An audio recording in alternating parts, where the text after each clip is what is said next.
So here I am standing by the side of a Gents Waiting Train Movement. It's a C40C, which is the middle-sized movement. The series is called C40 and they made models A, B, C, D and E. The letter denoting the size of the movement. So a C40A is the smallest movement and a C40E is the largest. In my estimation, I might be wrong, probably a rough scale would be if they made 1,000 A's, they made 1 B. If they made 1,000 B's, they made 1 C. So that makes this an extremely rare clock. When you get to the E size, they were made specifically for buildings, and the Liver building in Liverpool has got 4 C40Es, one behind each dial on that building, and they are big clocks. This, as I said, is a C40C, and in my whole lifetime I've only ever seen one, and that's this one. So basically the movement consists of a completely free swinging pendulum which makes its motion backwards and forwards, and it's actually a short pendulum, so it does 30 seconds in about actually 29 seconds. And every so often it gets an impulse from these big coils on the side here.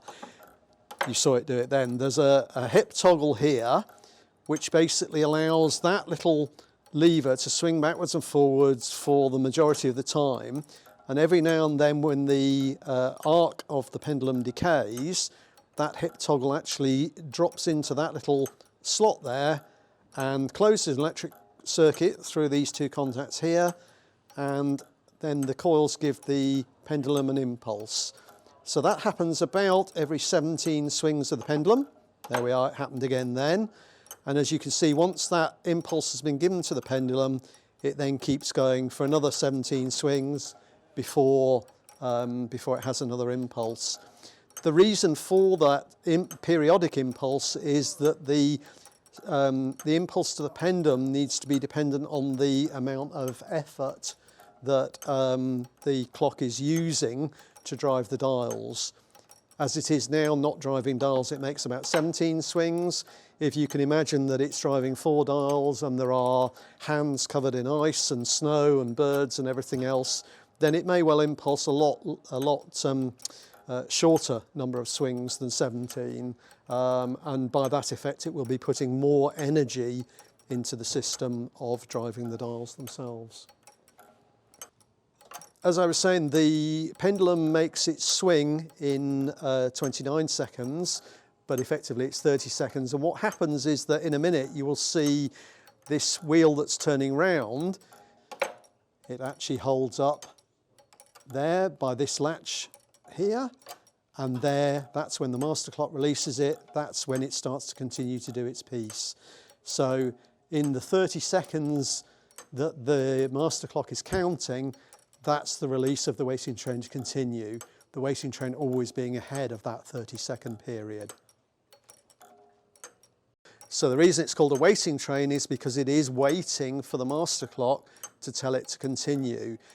The advantage of that is that it actually then is working ahead of time, and the timekeeping is not dependent on this pendulum. This pendulum is purely used to put power into the driving of the dials. The actual timekeeping is done by the master clock itself. So this pendulum is purely used to put energy into driving the dials. It's not used for timekeeping. The hold up of the system in a minute is to allow the timekeeping to be done by the master clock. So you will see now that that will stop turning, and this little latch here, when the master clock tells it to release, there it is. And it's the master clock that is doing the timekeeping.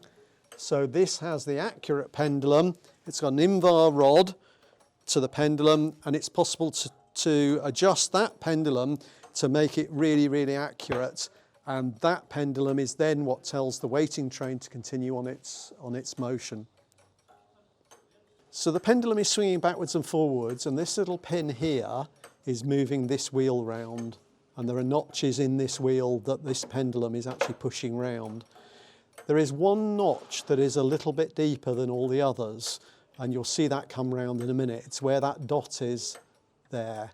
And that notch is just a little bit deeper, and that's actually the one that impulses the clock mechanism. So you'll see it now. There we are. So that was the impulse which tells the waiting train to continue running. It originally came from the Horlicks factory. I don't know where, because there were 2 Horlicks factories in this country, but it came out of one of the 2 Horlicks factories. I bought it some years ago, and when the call came out looking for a movement for the Terriers of York project, I decided that it was probably the best thing to get it back into a building and get it in use. So the story was that the building had a waiting train movement. It had a C40C, exactly like this one. And at some point, somebody went in and robbed the movement and lots of other things out the building. So it was a total loss. And I think at that time, Smiths already had the contract for doing the work. So the call came out effectively from Smiths to say, has anybody got another movement, because we need to backfill what's been robbed. And obviously, as a non-exec director of the company, I got that email and sort of thought, well, yeah, this sounds like a really good thing to do. This is a very rare clock.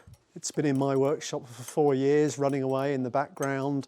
It's always a bit of a wrench to let a clock go, but for me it's important that it goes back into a building, gets seen by other people, but also that it gets used. This clock was probably made in the 1930s. It's coming up for its 90th year. Potentially it could go on for 200, 300, 400 years if it's properly looked after.